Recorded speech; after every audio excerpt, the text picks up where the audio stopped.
नमो नमः। आज गुरुवार भाद्रपद कृष्ण एकादशी विक्रम संवत 2081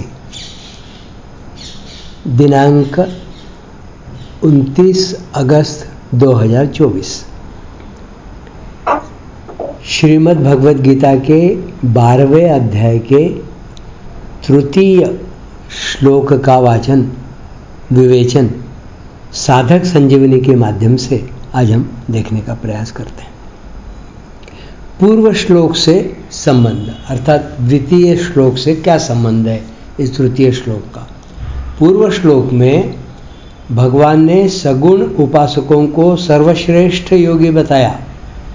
इस पर यह प्रश्न हो सकता है कि क्या निर्गुण उपासक सर्वश्रेष्ठ योगी नहीं है? इसके उत्तर में भगवान कहते हैं, ये त्वक्षरमनिर्देशम् अव्यक्तं पर्युपासते सर्वत्र गमचिन्त्यं च कूटस्थमचलं ध्रुवम्। चौथा श्लोक भी इसके साथ जुड़ा हुआ है। सन्नियम्येन्द्रियग्रामं सर्वत्र समबुद्धयः ते प्राप्नुवन्ति मामेव सर्वभूतहिते रताः।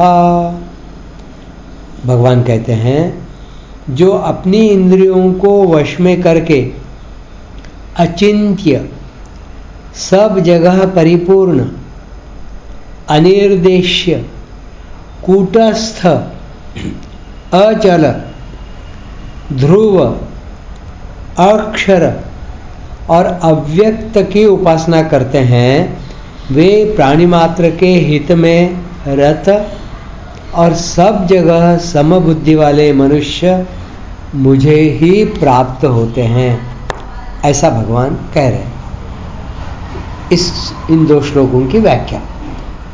तू यहाँ तू पद साकार उपासकों से निराकार उपासकों की भिन्नता दिखाने के लिए आया है। संनियम्येन्द्रिय ग्रामम सम और नी दो उपसर्गों से युक्त संनियम्य पद देकर भगवान ने यह बताया है कि सभी इंद्रियों को सम्यक प्रकार से एवं पूर्णतः वश में करे, जिससे वे किसी अन्य विषय में न जाएं। इंद्रियां अच्छी प्रकार से पूर्णतः वश में न होने पर निर्गुण तत्व की उपासना में कठिनता होती है। सगुण उपासना में तो ध्यान का विषय सगुण भगवान होने से इंद्रियां भगवान में लग सकती हैं, क्योंकि भगवान के सगुण स्वरूप में इंद्रियों को अपने विषय प्राप्त हो जाते हैं। अतः सगुण उपासना में इंद्रिय संयम की आवश्यकता होते हुए भी इसकी उतनी अधिक आवश्यकता नहीं है जितनी निर्गुण उपासना में है। निर्गुण उपासना में चिंतन का कोई आधार न रहने से इंद्रियों का सम्यक संयम हुए बिना अर्थात आसक्ति रहने पर विषयों में मन जा सकता है और विषयों का चिंतन होने से पतन होने की अधिक संभावना रहती है। यह श्रीमद् भगवद गीता के द्वितीय अध्याय में आ चुका है। अतः निर्गुणोपासक के लिए सभी इंद्रियों को विषयों से हटाते हुए सम्यक प्रकार से पूर्णतः वश में करना आवश्यक है। इंद्रियों को केवल बाहर से ही वश में नहीं करना है, प्रत्युत विषयों के प्रति साधक के अंतःकरण में भी राग नहीं रहना चाहिए, क्योंकि जब तक विषयों में राग है तब तक ब्रह्म की प्राप्ति कठिन है। ऐसा श्रीमद् भगवद गीता के 15वें अध्याय के 11वें श्लोक में आया हुआ। गीता में इंद्रियों को वश में करने की बात विशेष रूप से जितनी निर्गुणोपासना तथा कर्मयोग में आती है उतनी सगुणोपासना में नहीं। अचिंत्यम मन व बुद्धि का विषय न होने के कारण अचिंत्यम पद निर्गुण व निराकार ब्रह्म का वाचक है, क्योंकि मन बुद्धि प्रकृति का कार्य होने से संपूर्ण प्रकृति को भी अपना विषय नहीं बना सकते।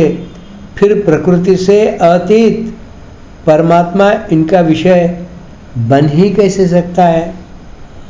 प्राकृतिक पदार्थ मात्र चिंत्य है और परमात्मा प्रकृति से अतीत होने के कारण संपूर्ण चिंत्य पदार्थों से भी अतीत विलक्षण है। प्रकृति की सहायता के बिना उनका चिंतन व वर्णन नहीं किया जा सकता। अतः परमात्मा को स्वयं करण निरपेक्ष ज्ञान से ही जाना जा सकता है। प्रकृति के कार्य मन व बुद्धि आदि करण सापेक्ष ज्ञान से नहीं। सर्वत्र गम, आवाज चलेगी नहीं बीच में। हाँ, अचिंत्यम, अचिंत्यम मन व बुद्धि का विषय न होने के कारण अचिंत्यम पद निर्गुण निराकार ब्रह्म का वाचक है, क्योंकि मन बुद्धि प्रकृति का कार्य होने से संपूर्ण प्रकृति को भी अपना विषय नहीं बना सकते। फिर प्रकृति से अतीत परमात्मा इनका विषय बन ही कैसे सकता है। प्राकृतिक पदार्थ मात्र चिंत्य है और परमात्मा प्रकृति से अतीत होने के कारण संपूर्ण चिंत्य पदार्थों से भी अतीत विलक्षण है। प्रकृति की सहायता के बिना उनका चिंतन व वर्णन नहीं किया जा सकता। अतः परमात्मा को स्वयं करण व निरपेक्ष ज्ञान से ही जाना जा सकता है। प्रकृति के कार्य मन व बुद्धि आदि करण सापेक्ष ज्ञान से नहीं। सर्वत्र गम, सब देश काल वस्तु और व्यक्तियों में परिपूर्ण होने से ब्रह्म सर्वत्र गम है। सर्वव्यापी होने के कारण वह सीमित मन बुद्धि इंद्रियों से ग्रहण नहीं किया जा सकता।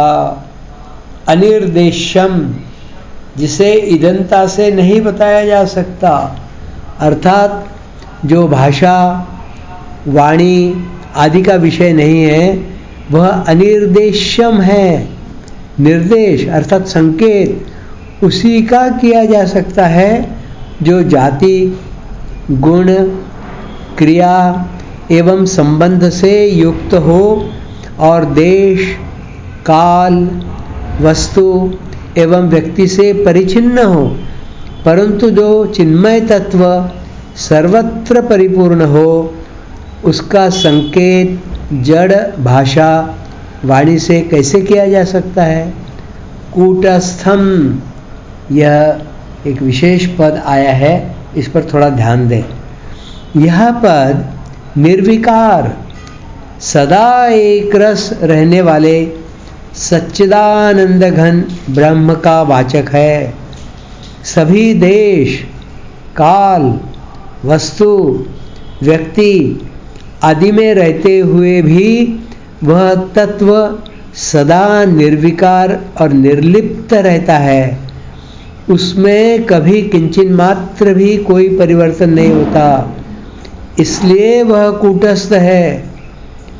कूट, जिसे हिंदी में आहरण कहते हैं और मराठी में आयरन कहते हैं। कूट में तरह तरह के गहने अस्त्र औजार आदि पदार्थ गढ़े जाते हैं, पर वह ज्यों का त्यों रहता है। इसी प्रकार संसार के भिन्न भिन्न प्राणी व पदार्थों की उत्पत्ति स्थिति और विनाश होने पर भी परमात्मा सदा ज्यों के त्यों रहते हैं।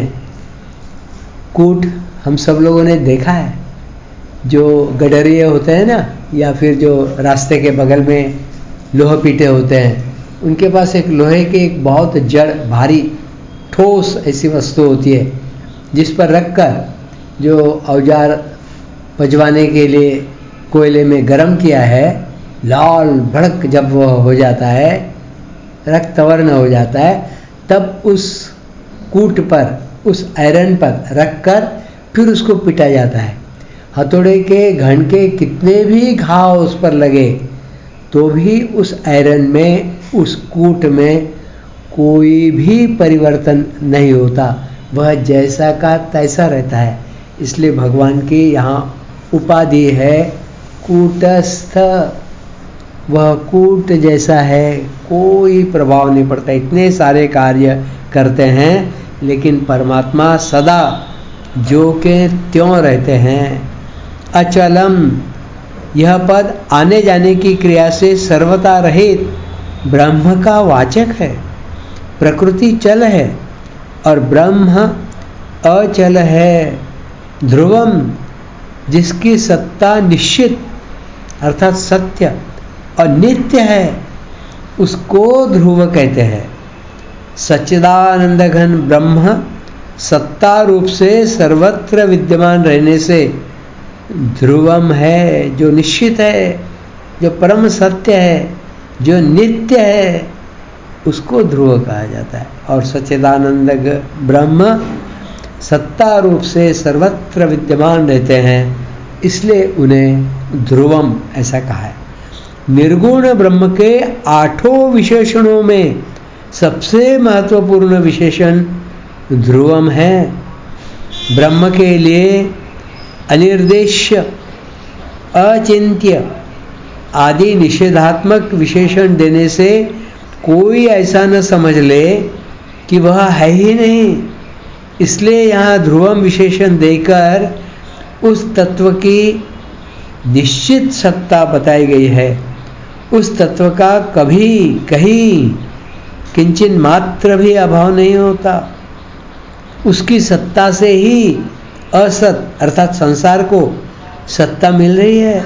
वह है, इसलिए यह संसार है। वह नहीं होता तो संसार हो ही नहीं सकता था। जासु सत्यता ते जड़ माया, भास सत्य इव मोह सहाया। मानस में यह बात आई हुई है। अक्षरम, जिसका कभी क्षरण अर्थात विनाश नहीं होता, तथा जिसमें कभी कोई कमी नहीं आती, वह सच्चिदानंद घन ब्रह्म अक्षरम है। अव्यक्तम, जो व्यक्त न हो अर्थात मन, बुद्धि, इंद्रियों का विषय न हो और जिसका कोई रूप या आकार न हो, उसको अव्यक्तम कहा गया है। पर्युपासते, यह पद यहाँ निर्गुण उपासकों की सम्यक उपासना का बोधक है। शरीर सहित संपूर्ण पदार्थों और कर्मों में वासना तथा अहम भाव का अभाव तथा भावरूप सच्चिदानंद घन परमात्मा में अभिन्न भाव से नित्य निरंतर दृढ़ स्थित रहना ही उपासना करना है। फिर से पढ़ता हूँ। पर्युपासते, यह पद यहाँ निर्गुण उपासकों की सम्यक उपासना का बोधक है। शरीर सहित संपूर्ण पदार्थों और कर्मों में वासना तथा अहम भाव का अभाव तथा भावरूप सच्चिदानंद घन परमात्मा में अभिन्न भाव से नित्य निरंतर दृढ़ स्थित रहना ही उपासना करना है। इन श्लोकों में 8 विशेषणों से जिस विशेष वस्तु तत्व का लक्ष्य कराया गया है और उससे जो विशेष वस्तु समझ में आती है, वह बुद्धि विशिष्ट ब्रह्म का ही स्वरूप है, जो कि पूर्ण नहीं है, क्योंकि लक्षण और विशेषणों से रहित निर्गुण निर्विशेष ब्रह्म का स्वरूप जो बुद्धि से अतीत है, किसी भी प्रकार से पूर्णतः बुद्धि आदि का विषय नहीं हो सकता। हाँ, इन विशेषणों का लक्ष्य रखकर जो उपासना की जाती है वह निर्गुण ब्रह्म की ही उपासना है और इसके परिणाम में प्राप्ति भी निर्गुण ब्रह्म की ही होती है। इस श्लोक की विशेष बात आगे चलकर आती है। आज यही समाप्त करते हैं। धन्यवाद।